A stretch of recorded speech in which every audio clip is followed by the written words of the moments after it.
unity. Yes. There's so much. Is it not funny now that I said unity, and I'm going to be talking about disunity? Yes. There's so much disunity in Nigeria at the moment. Yes. And that's not too good for a country. Yes. This idea, I live in Dublin, and there's an election coming up here. Everything seems to be done according to where the allegiance seems to go according to where you are from. If you are from the southwest, you don't see anything good in whatever people from the south or southeast are doing. And then if you, with that allegiance that you have, if that allegiance goes to the north, that's what you're looking at. And when we make comments based on where we are from. We deliberately do not want to see something good from the other side of the country. We are hostile towards ourselves, a lot of things. And the leadership is not helping issues. As a woman, how do we overcome all this? Well, I don't know if there's a gender angle to all of this, but I mean, where you say as a woman.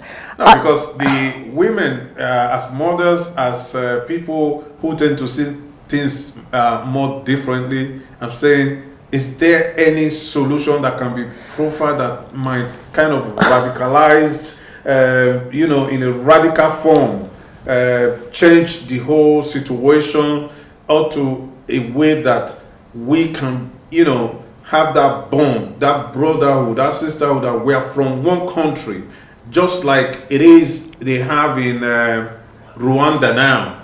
That when you ask someone, where are you from? And he or she laughs and say, I am Rwandan.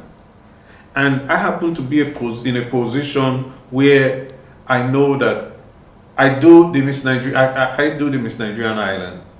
And I use that to kind of try to get us as united as we can. We've been doing Miss Nigerian Island for the past 10 years. And someone from my state has never become the Miss Nigerian Island as a queen. I would not wake up and have this deliberate attempt to ensure that someone from my state wins so that they will say that, okay, and a Edo girl is Miss Nigeria. I'm looking at a situation where if you are in Nigeria and you come on that stage and you are able to prove yourself, whether you are Yoruba, whether you are Igbo, whether you are Hausa, Delta, wherever you are from, you are the winner. And that's trying to encourage that unity that we should have in Nigeria. But at the moment, we don't have it. And it's very worrisome and it's very fearful. Well, it's interesting that you use the Rwandan example. And every time people use the Rwandan example, I'm very worried about why we do that. Because, that's the tragedy of the incomplete narrative. To speak about Rwanda in such glowing terms, we cannot but recount the dark past of Rwanda that got them to this place. And I believe that people must learn from history. We don't necessarily need to relive history. Now, Nigeria dances very, very dangerously on that kind of precipice. There is so much anger and divisiveness, fueled in no small measure by the people in leadership. When a president says 95, that 97%, 5% speech, and everybody picked on from that, and there's such blinding, or there's tales of such blinding, mindless nepotism with total disregard to the federal character principle of Nigeria. And when you see that everybody is beating the drums of divisiveness, and unfortunately for us, here we are, a country who fought a civil war less than a century ago. I was a beneficiary of unity schools. Now, after the Civil War, from the stories, I'm a post-war child, but we're all students of history, that after the Civil War, the Gowon government decided that there was need for government intervention for reintegration. And so NYSC was born and federal government colleges, unity colleges were born. Now the idea behind that was like the Mahatma Gandhi story, where they said that if you want your children to grow up together, if you want a country to grow up together unified, you must start from the children. And that was what happened. And so Nigeria had that, with the consequence that by the 80s, Nigeria became one country, as the Rwanda that we see today, that in spite of who you were, where you came from, you were first and foremost Nigerian. And those were the boom years of Nigeria. Now we find that the narrative is such that just tears us apart along so many different lines, along ethnic lines, along tribal lines, along religious lines, even along generational lines, where they say the youth don't know anything, you have to be an old man to show that you know things, and so on and so forth. And so you say, as a mother, what can we do? Now, I believe that your first education is from home. And I think that mothers must start to train their children that you're first and foremost a Nigerian. Mothers cannot be seen to beat the drum beats of war. But more than that, government must have deliberate policies. The narrative coming out of government must be one that shows fair-mindedness.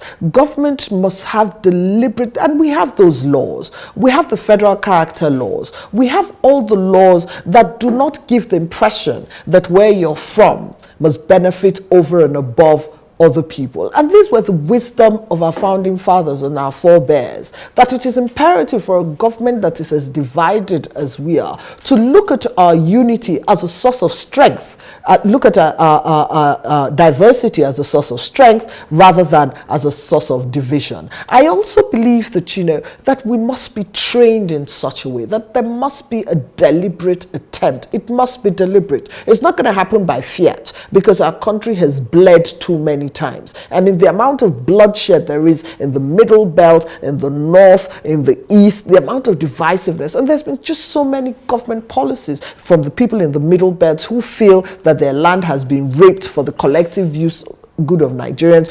I recall that after when the PDP government came into power, after the divisions and the problems that were caused by the June 12th and the follow-ups of the June 12th, that they set up the Human Rights Commission.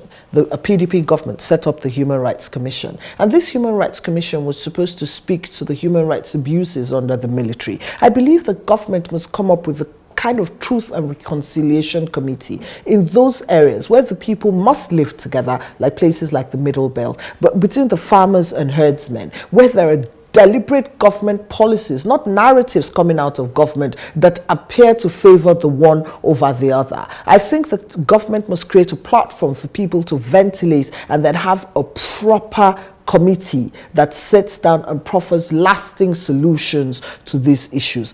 If these things are not done, both from the formal and informal sectors, in the way that Gowon did it, and in the way that the Obasanjo administration did it, and in the way that the Eradua, for instance, government did it, reintegrated the restive people of the Niger Delta, giving them some kind of amnesty for those who were willing to put down their arms and be part of the government again. I think that government must come up with those kind of innovative government ideals for integration so that our country can be one. If we don't do that, it will not happen by fiat. We all need to be united, whether you are Yoruba, whether you are Igbo, whether you are Hausa. When we talk about Nigeria, it is my strong conviction that we will be stronger, better, and whatever we want, we will have it in more abundance if we stay together. Sometimes when I sit on my own and I'm thinking about what will happen if Nigeria, for example, were to be broken into different parts, I just know that the practicality of us finding happiness in that is very far. So we should try to work on the oneness, the unity and togetherness of what we have right now, one Nigeria. So I mean, very succinctly put. I just think that very simply, stronger together. That we're going to be stronger. We're going to have a stronger military. We're going to have a stronger economy. We're going to have a stronger market. We're going to have, a stronger vision. We're going to, and numbers. Numbers. Sometimes we downplay numbers, but Nigeria is the giant of Africa primarily because of our numbers. Nigeria is the country that everybody wants to court because of the huge size of our market. So Nigeria will be anything but stronger together, and I just believe that that's the only way to go.